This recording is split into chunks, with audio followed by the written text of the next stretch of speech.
মহিলা বিশ্বকাপ ক্রিকেটের আগে অস্ট্রেলিয়ার বিরুদ্ধে একের পর এক নতুন নজির সৃষ্টি করছেন ভারতীয় দলের ওপেনার স্মৃতি মান্দানা। তৃতীয় টেস্টে ভারতীয় দল পরাজিত হলেও দীর্ঘ 12 বছর পর বিরাট কোহলির রেকর্ড ভেঙে দিলেন স্মৃতি মান্দানা। 50 বলে দ্রুততম শতরান করে নতুন নজির তৈরি করলেন একদিবসীয় ক্রিকেটে। যদিও এর আগে 2013 সালে বিরাট কোহলি 52 বলে করেছিলেন শতরান, যার কারণে বর্তমান সময়ে স্মৃতি মান্দানা অনেক রেকর্ডের ছাপ রাখলেন এবারের এই আসরে।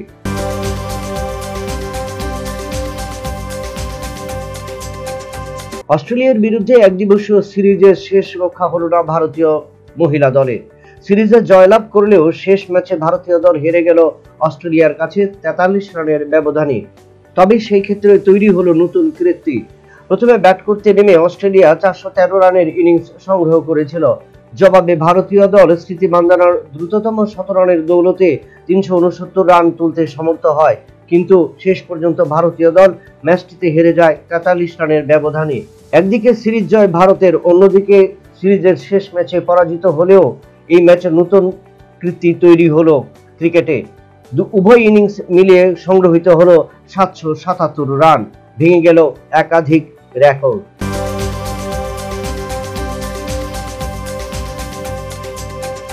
সৌরভ কিংবা হরভজন নয়, ভারতীয় ক্রিকেট কন্ট্রোল বোর্ডের সভাপতি হিসেবে প্রায় নির্বাচিত হতে চলছেন জম্মু ও কাশ্মীর থেকে আবেদনকারী মিঠুন মানহাস। নতুন দিল্লিতে স্বরাষ্ট্রমন্ত্রী অমিত শাহের বাড়িতে বেসরকারি বৈঠকের পরই আপাতত সম্ভাব্য বিসিসিআই এর প্রেসিডেন্ট হিসেবে নাম উঠে এলো এই ক্রিকেটারের। তবে ভারতীয় দলের হয়ে কোনোদিনই অংশগ্রহণ করেননি এই তারকা। আঞ্চলিক ক্রিকেট এবং আইপিএল এ অংশগ্রহণ করেছেন মানহাস।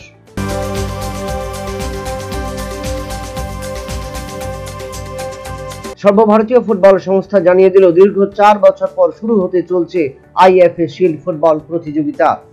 ফুটবল ফেডারেশনের পর্যালোচনা বৈঠকের পর এই সিদ্ধান্ত ঘোষণা করা হয়।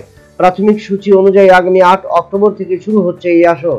শতবর্ষের প্রাচীনতম এই আসরে এবার অংশ নিচ্ছে মোহনবাগান, ইস্টবেঙ্গল, ডায়মন্ড হারবার, মোহামেডান স্পোর্টিং সহ কলকাতার 6টি দল।